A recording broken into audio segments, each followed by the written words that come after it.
সাকিব ভাইয়ের অনেকগুলো সিনেমায় আমি গান করেছি। সম্রাট সিনেমায় ছিল, তুফান সিনেমায় এটা একদম খুবই ভাইরাল হয়েছিল গানটা, অনেক মানুষের ভালোবাসা পেয়েছে এবং সাকিব ভাইয়ের নিজের এই গানটা অসম্ভব পছন্দ আমি যথেষ্ট শুনেছি। জুবিন গার্গ আমার গান গেয়েছেন, অনেক তো কথা ছিল। আপনি 1000-এর বেশি গান লিখেছেন এবং শাকিব খানের এই যে বর্তমান সময়ে সুপারস্টার শাকিব খানের অনেক মুভিতে অনেক জনপ্রিয় গানের গীতিকার আপনি। এই আপনার যে একটা গান যে হিট হয় আসলে তখন আপনার অনুভূতিটা কেমন হয়? আসলে কি হিট হলে তো ভালো লাগে, বাট কখনো কখনো হিটের সাথে কখনো ভাগ্য লাগে, কারণ অনেক সময় অনেক ভালো কাজও কিন্তু মানুষের কাছে পৌঁছায় না।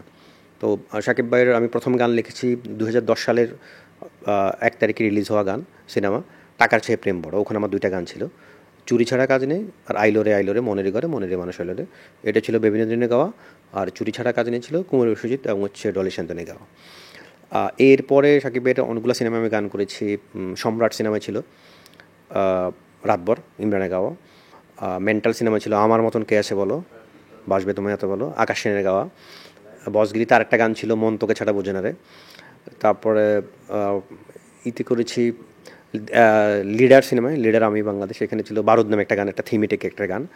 আর শেষ দিকে এসে আরেকটা গান করেছি চিরাঙ্গা ফোয়া নোয়াখালী মামা মাইয়া ছেলে। হ্যাঁ ওইটা না, ওই গান না, ওই সিনেমাতে গান ছিল আমার লেখা ছিল কেন আজকাল সন্ধ্যে সকাল। তারপরে সুপার হিরো সিনেমায় একটা গান ছিল তোমাকে আপন করে।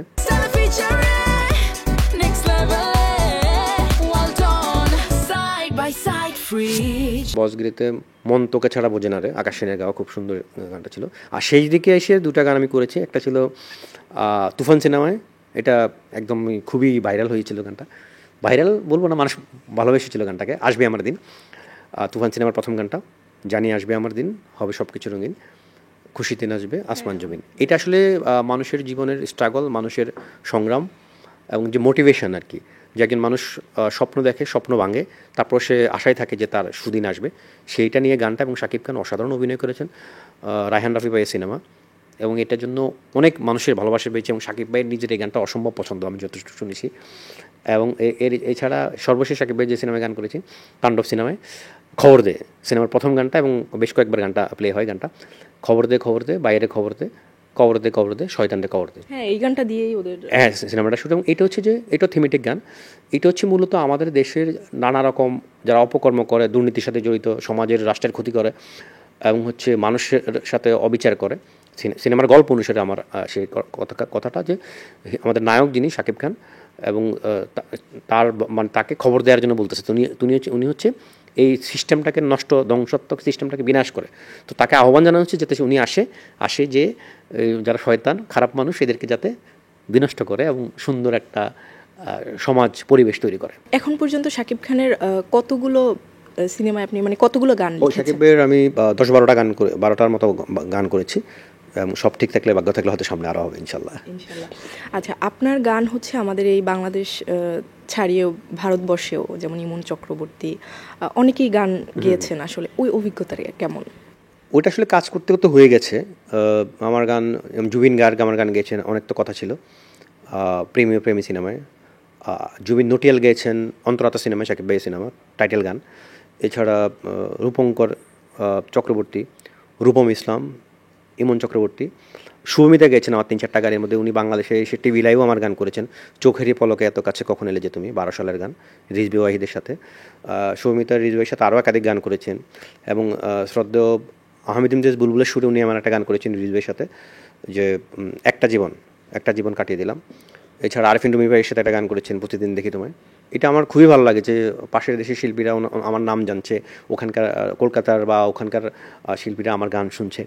আপনি যখন জুবিন নটিয়াল বা জুবিন গার্গ বা ওনাদের এই জন্য আপনি যখন গান লিখবেন, এটা অন্য ভাষাভাষীর মানুষও যখন ইউটিউবে বা কোনো প্ল্যাটফর্মে সার্চ দিবে, ওদের কোনো গান সার্চ দিলেও কিন্তু এই গানগুলো আসে, তারাও হয়তো মানুষ শুনে। তো এটা আমার জন্য অনেক, আমি মনে করি বড় প্রাপ্তি, এবং আমি চেষ্টা করবো এরকম প্রাপ্তি যাতে আমার জীবন আরও যোগ হয়। আপনার স্বপ্ন কি ভবিষ্যৎ? আমি আসলে মিউজিক্যালি অনেক হ্যাপি একজন পার্সন, আল্লাহ পাক আমাকে অনেক দিয়েছেন, বাট যদি বেঁচে থাকি চেষ্টা করবো যে আরও সুন্দর সুন্দর গান, যাতে আমি যত গান এই পর্যন্ত লিখেছি সব গানকে যাতে ছাড়িয়ে যায়, এমন কোনো সুন্দর ক্লাসিক্যাল ভালো কথার গান আমি আরও লিখতে চাই। এই যে ভারতবর্ষ পর্যন্ত চলে গেছে, এখন আন্তর্জাতিক মিউজিকে আসলে কাজ করতে চান কি না? এটা তো আসলে সুযোগের ব্যাপার, বাসার ব্যাপার, অপরচুনিটি ব্যাপার যেটা বলছিলাম। তো এইগুলো যদি কখনো হয়, সুযোগ থাকলে অবশ্যই করব। একজন গীতিকার পাশাপাশি একজন সাংবাদিকও বটে, কোনটাকে বেশি এনজয় করেন এবং দুইটা কিভাবে সমন্বয় করেন ভাষা? আসলে আমি মূলত গীতিকারই, কারণ আমি গান লিখি 2002 সাল থেকে, এবং আমি একটা গান লেখার জন্য ঢাকা আসছি। তো আমাদের তো আসলে শুধু গান লিখে সংসার চলে না, জীবন চলে না, এটা তো আপনি জানেন। আমাদের এখানে রয়্যালিটি সিস্টেম নাই, বা ইন্টারন্যাশনালি যেভাবে একজন গীতিকার একটা গানের জন্য যে প্রাপ্যটা পায় আমরা পাই না। বাট লেগে আছি ভালোবাসা থেকে, স্বপ্ন থেকে লেগে আছি। তো ওই জব, আমি সাংবাদিকতার সাথে আছি, ওইটা আসলে আমার যেহেতু ওইটা লেখালেখিরই কাজ, আমার মনে হয় দুটোর সাথে এক ধরনের ম্যাচ করে, যার কারণে কাজ করা। তো আমি আমি যখন কাজ করি, চাকরি করি, আমি দায়িত্বশীলতার সাথে আমার চাকরি করার চেষ্টা করি। বাকি যে সময় পাই ওর মধ্যে আমি আমার লেখালেখিটা করি, দুটো মিলিয়ে চলছে। নতুন প্রজন্মের গায়ক এবং গীতিকারদের জন্য আপনার কি বার্তা থাকবে? নতুন প্রজন্মের গায়ক গীতিকার শুরু করার সবার জন্য যেটা বার্তা থাকবে, প্রচুর শিখতে হবে। মানে শুধু আমি 2টা গান লিখলাম বা সুর করলাম বা গাইতে শিখলাম সেটা প্রকাশ করা যাবে না।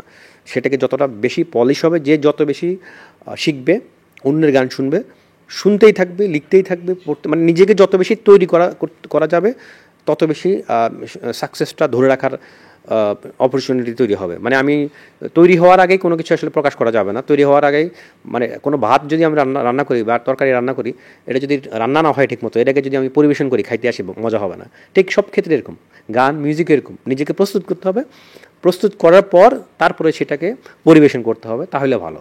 এবং এই ধৈর্যটা প্রত্যেকে থাকা উচিত।